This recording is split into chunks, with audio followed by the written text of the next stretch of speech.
वृंदावन विहारी लाल की, राधा रानी की जय। श्री राधे राधे। श्रीमद् भगवद गीता भाव मंथन का कार्यक्रम प्रारंभ किया जा रहा है।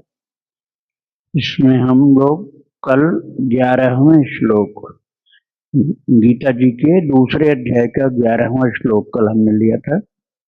कल तो एकादशी की कल कार्यक्रम नहीं हुआ, परसों लिया गया था। तो परसों हम लोगों ने भगवान का गुरु के रूप में उपदेश सुनना प्रारंभ किया था, जिसमें भगवान ने सर्वप्रथम यही कहा, तुम न शोक करने वाले ऐसे व्यक्ति जो हैं जिनके लिए शोक नहीं करना चाहिए, उनके लिए शोक कर रहे हो। अशोच्यान अनुशोचस्त्वम, और प्रज्ञावादांश भाषा से तुम अपने को प्रज्ञावादी समझते हो, अर्थात ज्ञानी विद्वान पंडित समझते हो, किंतु गतासून अगतासूंश्च नानुशोचन्ति पंडिता, जिनके प्राण चले गए हैं अथवा नहीं गए हैं, उनके लिए कभी पंडित जन अर्थात ज्ञानी जन शोक नहीं करते हैं, और तुम शोक कर रहे हो। मैंने उदाहरण के लिए आपको समझाने के लिए बताया था कि श्रीवास पंडित जो पार्षद थे चैतन्य महाप्रभु के, उनके पुत्र का निधन हो गया था, किंतु रंच मात्र शोक नहीं किया और महाप्रभु का कीर्तन करवाया। उन्होंने जीवित करने के लिए कहा भी कि मैं जीवित कर दूं क्या इसको? बोले आपके सम्मुख जिसका भगवत धाम गमन हुआ है, उसको फिर मैं वापस क्यों ले आऊं? और इसी तरह से उड़िया बाबा की महात्मा ने बताया था कि वो सब कुछ पता था कि शरीर अब किसी समय छूटने वाला, लेकिन बिल्कुल शांत समाधिस्थ हो गए। तो गतासून अगतासूंश्च नानुशोचन्ति पंडिता, जो वास्तविक पंडित अर्थात ज्ञानी जन है, मैंने बताया था पंडित किसी जाति का नाम नहीं होता, ब्राह्मण होता है जाति, लेकिन पंडित तो हर किसी जाति में हो सकता है। पंडित अर्थात ज्ञानी पुरुष किसी भी जाति में उत्पन्न हो सकते हैं। तो ये 11वें श्लोक की बात मैंने स्मरण कराया आपको, उस दिन विस्तार से सुनाया गया था। अब 12वें श्लोक का हम पाठ करेंगे। गीता जी के अध्याय 2 का 12वां श्लोक निकालिए आप लोग गीता जी की पुस्तक में। तो भगवान का जो उपदेश प्रारंभ हुआ है, अशोच्यान अनुशोचस्त्वम, अशोच्यान अनुशोचस्त्वम, उसमें पहले अ अक्षर मैंने बताया था ब्रह्मवाचक अक्षर है। अब दूसरा श्लोक हम उपदेश का ले रहे हैं, जो 12वां श्लोक है दूसरे अध्याय का। न त्वेवाहम जातु नासम न त्वम नेमे जनाधिपाः न चैव न भविष्यामः सर्वे वयमतः परम। न त्वेवाहं जातु नासम न त्वं नेमे जनाधिपाः न चैव न भविष्यामः सर्वे वयमतः परम। अब भगवान पहले जो बोला है कि शोक नहीं करना चाहिए किसी के लिए मृत्यु की बात पर, न मरने वाला है उसके लिए न मर चुका उसके लिए। अभी जिंदा है थोड़े समय बाद मर जाएगा उसके लिए भी नहीं, और जो मर चुका उसके लिए भी शोक नहीं करना चाहिए। अपने धर्म अर्थात कर्तव्य का पालन करना चाहिए। अब भगवान आत्मा के स्वरूप की तरफ लेकर के चल रहे हैं अपने उपदेश में। वो करें अर्जुन, न त्वेवाहम, न तो ऐसा है कि मैं पहले नहीं था, अपने लिए पहले बोला गया, अर्थात शिक्षा पहले अपने ऊपर लागू की जाती है। दूसरे के लिए तो बहुत लोग उपदेश करने वाले, पर उपदेश कुशल बहु तेरे, जे आचरण के नर न घनेरे। दूसरे को उपदेश करने वाले तो बहुत हैं, लेकिन खुद उसके ऊपर अपने ऊपर आचरित करना बहुत मुश्किल काम होता है। तो ठाकुर जी ने पहले अपने लिखा, न त्वेवाहम, अर्थात ऐसा नहीं है कि मैं पहले नहीं था, और न त्वम, ऐसा भी नहीं है कि तुम पहले नहीं थे। न जनाधिपा, और जो ये राजा लोग इकट्ठे हुए हैं, न त्वम निमे जनाधिपा, ये राजा इमे जनाधिपा, अर्थात ये राजा लोग भी पहले नहीं थे, ऐसा नहीं है। ये सब पिछले जन्म में भी थे, आज हैं, और फिर न चैव न भविष्यामः, हम सब लोग आगे भी होंगे। ऐसा नहीं है कि आगे हम नहीं होंगे। और सर्वे वयमतः परम, हम में से सभी, भगवान ने कह दिया हम में से सभी लोग पहले भी थे, पूर्व काल में, वर्तमान में तो हैं ही, बात कर रहे हैं अभी, और भविष्य में भी। न चैव न भविष्यम, ऐसा भी नहीं कि आगे नहीं होंगे। इससे क्या सिद्ध हुआ? श्री राधे राधे। इससे सिद्ध ये हुआ कि शरीर की बात नहीं की जा रही। शरीर की बात होती तो ऐसा कैसे हो जाता कि पिछले पहले भी था और आगे भी रहेगा? आगे तो नहीं रहेगा, शरीर तो मर जाएगा, और युद्ध में ज्यादा ही संभावना है मरने की। तो तात्पर्य ये हुआ कि यहाँ जीव की बात हो रही है, और जीव हम अधिकतर सामान्य मनुष्य शरीर को ही मानते हैं, सामान्यतया। जिसने सत्संग कभी नहीं किया है, कभी इस विषय में कुछ भी नहीं सुना है, तो वो पशु वाली मृत्यु समझता है, कि जैसे पशु भी मरने के बाद जन्म लेता है, ऐसा नहीं कि पशु जन्म नहीं लेता, लेकिन उसको ज्ञान नहीं है। ऐसे ही बहुत से मनुष्य होते हैं जिनको इंडियन फिलॉसफी का पता नहीं है, तो वो इसको माइथोलॉजी बोलते हैं। है फिलॉसफी, है दर्शन शास्त्र, आत्मज्ञान है, और इसको माइथोलॉजी अर्थात दंत कथा बोलते हैं। ये साधु लोग ऐसा बोलते हैं, राधे राधे। तो ये दंत कथा नहीं है, आत्मकथा है। इसमें आत्मा परमात्मा का विवेक जागृत किया जाता है, आध्यात्मिक ज्ञान इसको बोलते हैं। और आध्यात्मिक ज्ञान की शुरुआत भगवान ने यहाँ की है। अर्जुन पहले तो सावधान कर दिया कि शोक करना ही नहीं, पहले श्लोक में अर्थात 11वें श्लोक में ध्यान के उपदेश के प्रथम श्लोक में ये कह दिया कि शोक, पहले शोक मुक्त हो जा, फिर समझ जो मैं बताना चाहता हूँ। प्रभु कहते हैं न त्वेवाहम, ऐसा नहीं कि मैं पहले नहीं था, और न च भविष्यामा, ऐसा भी नहीं कि आगे नहीं होगा। सर्वप्रथम प्रभु ने अपने लिए ज्ञान का प्रयोग किया।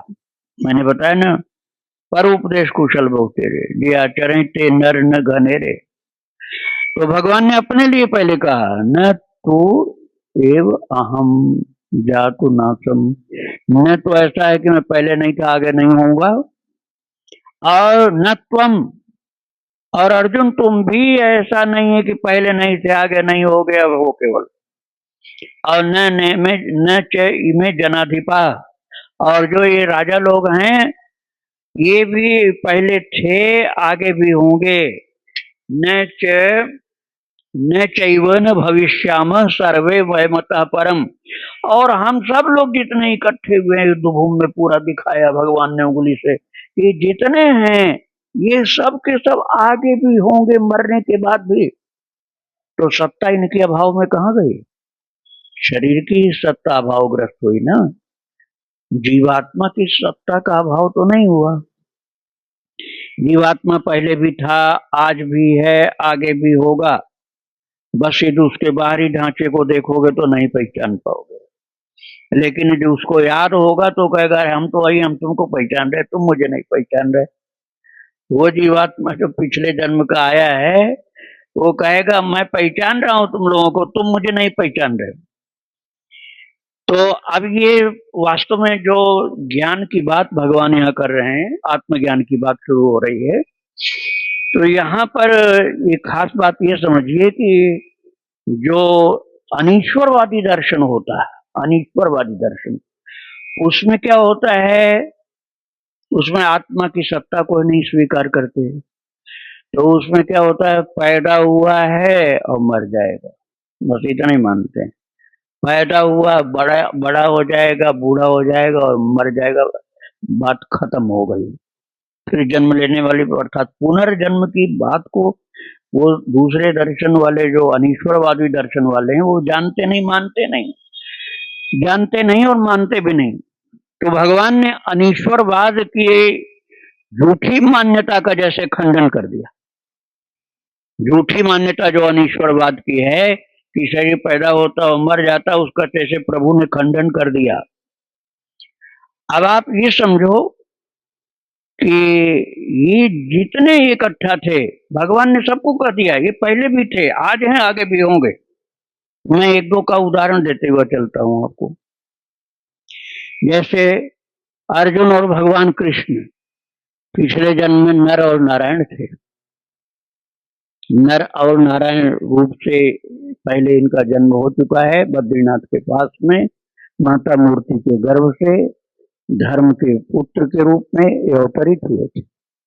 उसका कारण क्या था, एक सहस्र कवची नाम का दैत्य था, जिसको ब्रह्मा जी ने वरदान के बाद, एक तपस्या के बाद वरदान दिया था कि 1000 कवच, उसने मांगा ही था ऐसा।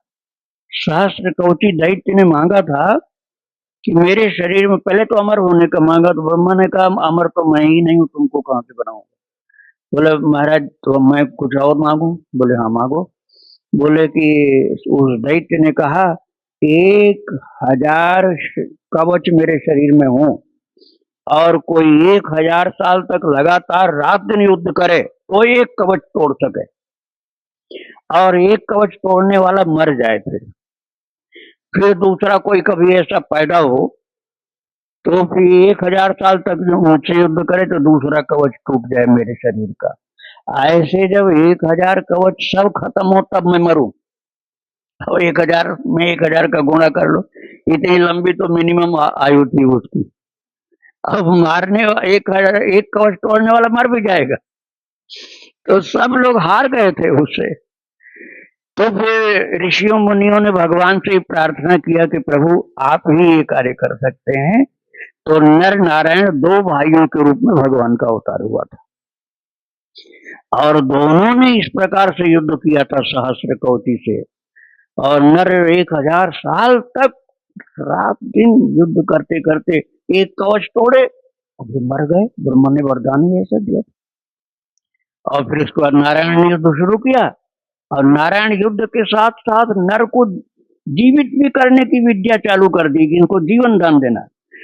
तो नारायण ने मरने की लीला करने के पहले नर को जीवित कर दिया। इस प्रकार से दोनों मिल करके युद्ध करते करते करते करते ये 999 कवच तोड़ डाले। 999 कवच, बच गया एक। वह एक कवच लेकर के पैदा हुआ, उसका नाम हुआ कर्ण। कवच धारण करके, कवच कुंडल सहित पैदा हुआ था। वो पिछले जन्म में राक्षस था, उसका नाम था सहस्र कवची। और भगवान कह रहे हैं पिछले जन्म में भी ये सब थे, आगे भी होना इनको।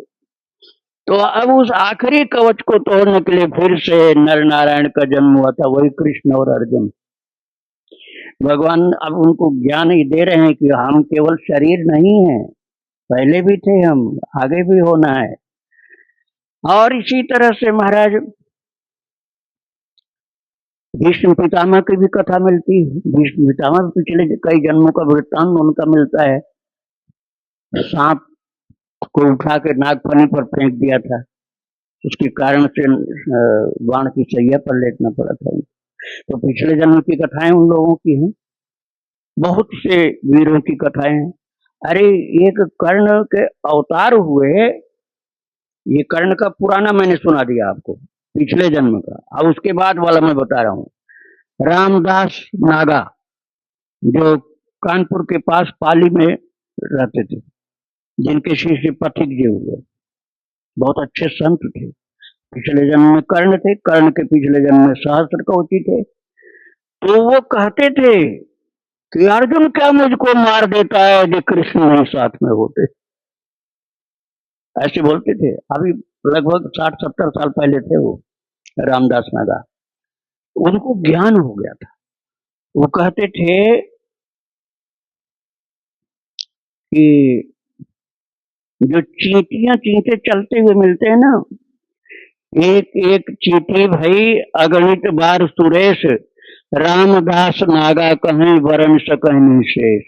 रामदास नागा कहते थे, जो जिनकी समाधि की पूजा भी बहुत बड़ा मेला लगता है वहां, वो कहते थे एक एक चींटी, बड़े महान पुरुषों की बात नहीं, चींटी की बात कर रहे हैं, एक एक चींटी भाई अगणित बार सुरेश, रामदास नागा कहे वरण सकहीं नहीं शेष। साक्षात शेष भगवान भी जीवों की सब कथा नहीं बता पाएंगे। हम केवल अपने एक की बात करें, हम मतलब हम में से कोई भी, कि प्रभु हमारे पिछले सारी जो जन्म की कथाएं हैं सब आप इकट्ठा दिखा दो हमें, तो दुनिया भर जाएगी केवल हमारे एक व्यक्ति के, अर्थात एक जीवात्मा के पिछले चरित्रों को देखने में। यदि पूरा दिखाया जाए तो मतलब पूरा वर्ण सका ही नहीं शेष। तो जो नश्वरवाद है अर्थात अनीश्वरवाद, उसका खंडन भगवान ने इसी दूसरे श्लोक में कर दिया। न त्वेवाहं जातु नासं न त्वं नेमे जनाधिपाः न चैव न भविष्यामः सर्वे वयमतः परम। तो ये श्लोक जो है गीता जी के दूसरे अध्याय का 12वां श्लोक, इसमें कह रहे हैं, तो एक ही श्लोक में भगवान ने जो अनीश्वरवादी दर्शन है उसका खंडन कर दिया। न त्वेवाहं जातु नासं न त्वं नेमे जनाधिपाः न चैव न भविष्यामः सर्वे वयमतः परम। हमने एक श्लोक की व्याख्या भी की है, आगे हम कल वर्णन करेंगे। आज यहीं पर विराम दे रहे हैं। श्री राधे राधे। भगवान श्याम सुंदर पार्थ सारथी और अर्जुन जो दिव्य रथ पर विराजमान हैं, उनको स्मरण करते हुए प्रणाम करते हैं और अगले श्लोक की व्याख्या कल की जाएगी। श्री राधे राधे। जय श्री राधे।